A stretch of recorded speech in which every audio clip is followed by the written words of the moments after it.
Bonjour Cécile de France, bonjour Guillaume Malandrin, merci de nous recevoir, merci de recevoir François. Donc Cécile de France, vous êtes à l'affiche de Où est la main de l'homme sans tête.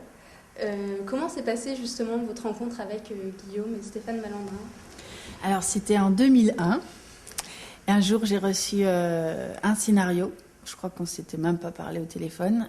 J'ai reçu ce scénario, je l'ai lu, j'ai ouvert la première page, je l'ai commencé et j'ai pas pu m'arrêter jusqu'à la dernière. J'ai fermé la dernière page et je l'ai appelé, j'ai dit je vais absolument le faire.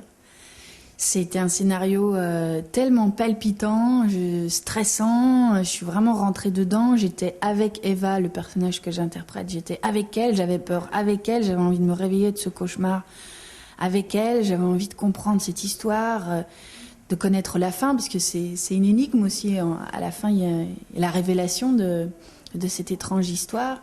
Et en même temps, c'était la première fois que je découvrais un scénario où on se permettait de faire intervenir des personnages irréels, sortis tout droit de l'inconscient de Eva, du personnage féminin, et qui osait aller dans quelque chose d'onirique aussi, un peu de lynchien.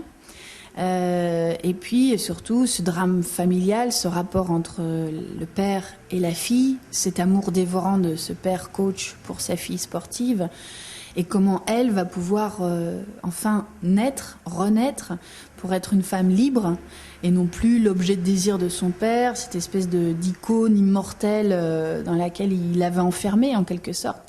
Et pour elle, c'est comme une naissance, comme un enfant qui naît. Ça se fait aussi dans la douleur, dans les cris, dans la terreur.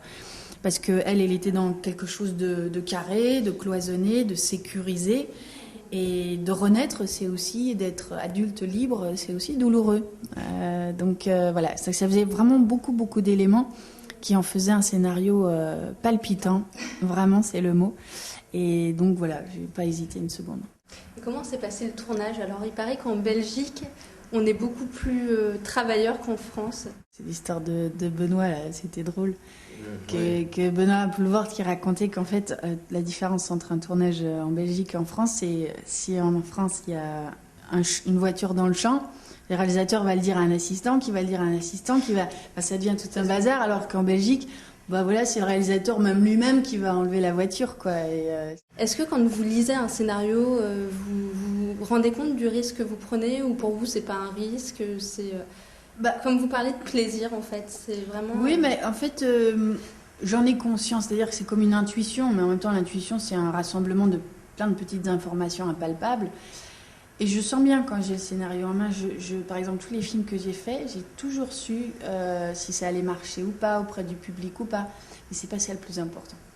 C'est pas ça le plus important. C'est encore mieux si ça marche, et plus il y a de gens qui vont le voir, plus c'est une récompense.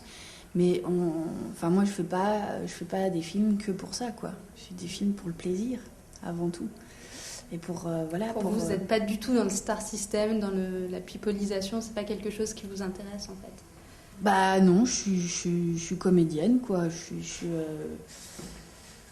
Ouais, je viens du théâtre, alors peut-être que c'est ça, peut-être que c'est vrai que la célébrité, tout ça, ça m'est pas tombé dessus du jour au lendemain. C'est-à-dire que je connais la valeur de la réflexion artistique, de se battre pour absolument sortir quelque chose du ventre.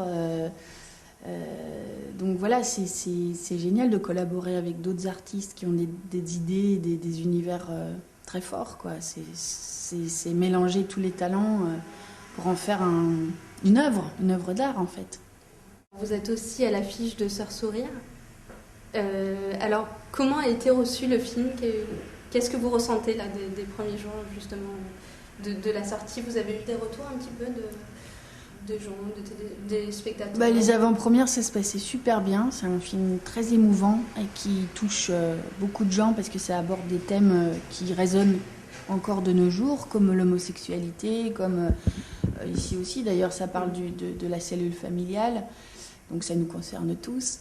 Ça parle aussi de ces stars d'un jour, qu'est-ce qu'ils deviennent après quand on n'en a plus besoin. Est-ce qu'ils sont bien entourés? Enfin voilà. Et donc c'est un prétexte en fait, l'histoire de Sœurs Sourire. Ça parle avant tout d'humain.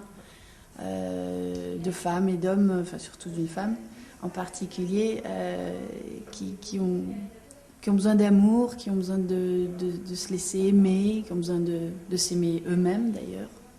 Voilà, ça aborde plein de thèmes qui nous touchent tous. Et une petite question d'actualité, parce qu'on arrive en plein festival de Cannes. Vous avez été maîtresse de cérémonie en 2005, si je me trompe pas. Ah ouais. Quel souvenir vous en gardez justement du festival de Cannes? Ah bah c'était fabuleux, j'avais un trac incroyable, c'était très difficile parce que finalement c'était un boulot de présentatrice presque. Et j'étais pas protégée derrière un personnage, donc c'était pas évident. Mais c'était un grand honneur, une grande fierté, un moment que j'oublierai jamais. C'était magique et c'était flippant. Et vous allez y aller quelques jours là, passer quelques jours à Cannes? Une journée. Une journée? Oui. Pour voir un film en particulier? Non, pour représenter Gardien de l'Ordre, un film de Nicolas Boukrieff avec Fred Testo et Julien Boisselier.